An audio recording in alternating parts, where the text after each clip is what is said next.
Hey everybody, welcome back to the Bad Influence Racing channel, where we are working on our Hemi. In the last episode you guys saw right at the end there, we ran into some issues, big issues. And right now we are going to be showing how we're going to fix all of this and then reassemble the whole engine. So I've already started because I got a little impatient on here, and I got the block all the way down to bare block. There's still some bearings in there, but basically down to bare block again. Let's jump on it. We're going to take some measurements and possibly see what we need to do. So let's make a plan of attack. All right, so what we have, our Keith Black block here, was windowed, and then everything was remachined to fit. Now our new rods are bigger. They're heavier, or and I should say heavier. They're the same weight. They just have they're made a little bit different. They're a little bit thicker down at the bottom, and we're hitting this. Now we can see that it kind of looks a little different. Right here, everything's nice and smooth. Right here we have weld, and I already circled. If you can look down in here, you see there's a mark right here and a mark right there. That is where the head bolt, or I'm sorry, the rod bolt head, or the cap screw, is actually hitting right there. It's making a mark. Let's see how close we get there. There we go. It's making a mark each way it goes around. It's hitting that weld. But that chunk that's in there that's been replaced for the window that happened on there, it's also a bit thicker. So we're gonna go ahead and come up with a game plan. We might put this up in the mill and mill that out, or we might use the grinder and just grind a whole bunch on there.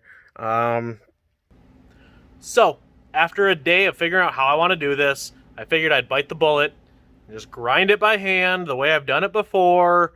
Just sucks. So let's take those off. I'm over here. I've got my grinder, as you see right here. I've got my eye protection, hearing protection, everything there, and we're going to go ahead and grind this thing out. I'll show you guys kind of what I use for bits when I do aluminum, if you're curious. We're going to grind it by hand, fix this issue, re-clean the entire block, put it into the hot tank, clean everything out, wash it all up again, re-lube cylinders, and then reassemble everything. Let's get to grinding and get this thing back together. That's a little bit more of a finishing or iron steel bit, is we want to get this up in there. So we're going to get our big fluted bit in here, and we're going to get down in here, grind away at this weld some.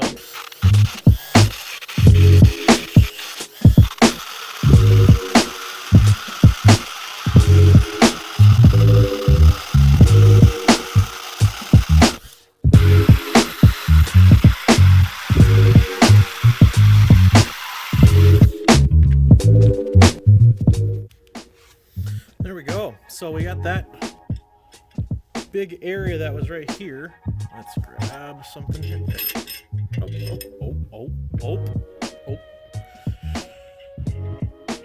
There's still a little bit of weld that was here, but we don't have a rod that's going to be trying to hit right here. It's right in here. So we got that there, and then we took it down quite a bit up to here, and then we just blended. Let's get this up into the hot tank and get this all cleaned up so we can start assembly again.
now we are back to the point where we're going to start putting rods in.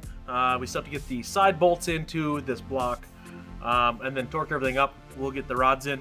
The one thing you will see when I'm assembling this time, it's going to be just a little bit different. I am going to put in the rods on the second journal here first. I want to do that to make sure we're going to clear everything here where we just did all the grinding and all of that.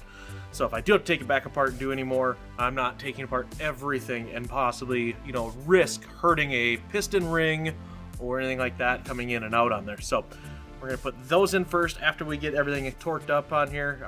We may not even torque them up. We may just put all the bolts in and get those in and turn it over just to make sure. And then we'll go ahead and torque everything. So that's where we're sitting on the second time of doing this. This thing turns over really good.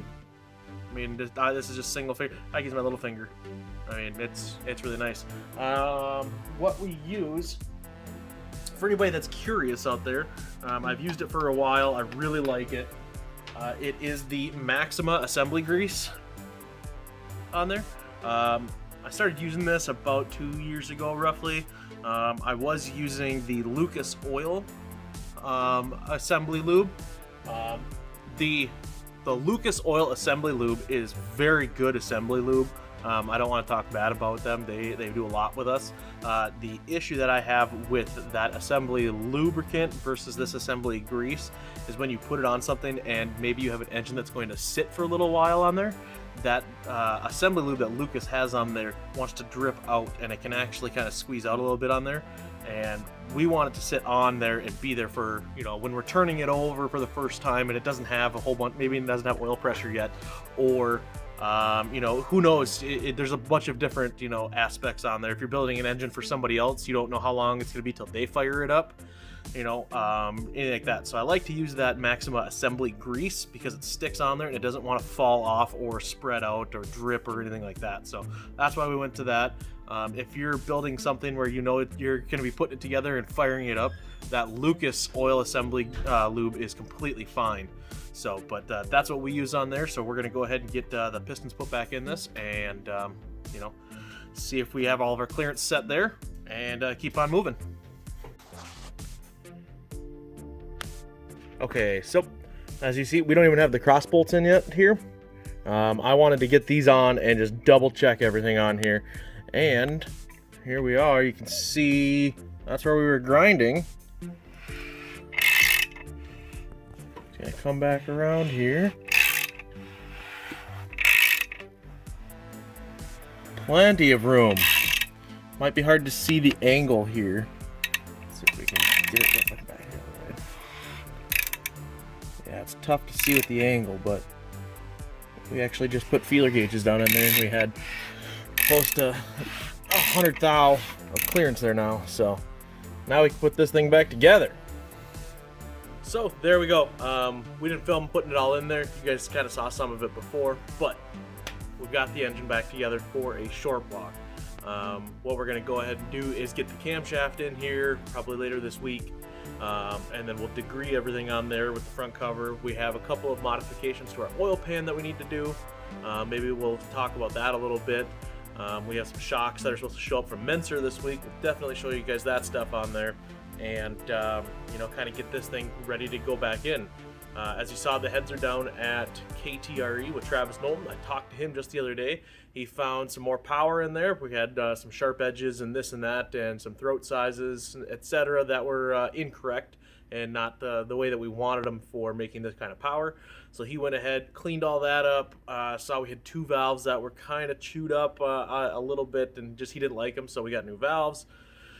Everything there. So yeah, it's this thing's gonna be one heck of a unit. I'm really excited for it right there. So thank you guys for following along while sometimes you run into issues. Hopefully if you're watching this and you're kind of going, hey, I'm gonna be building my own engine and my own stuff for my deal, you can make sure you check some of those things out. If you're going to like an aluminum rod or anything like that, you know exactly what to find out on there. So, but thank you for watching for our two-part deal here on the Hemi engine build and getting it all together for the short block. Make sure to like and subscribe, and we will see you next time. Everybody, be safe out there.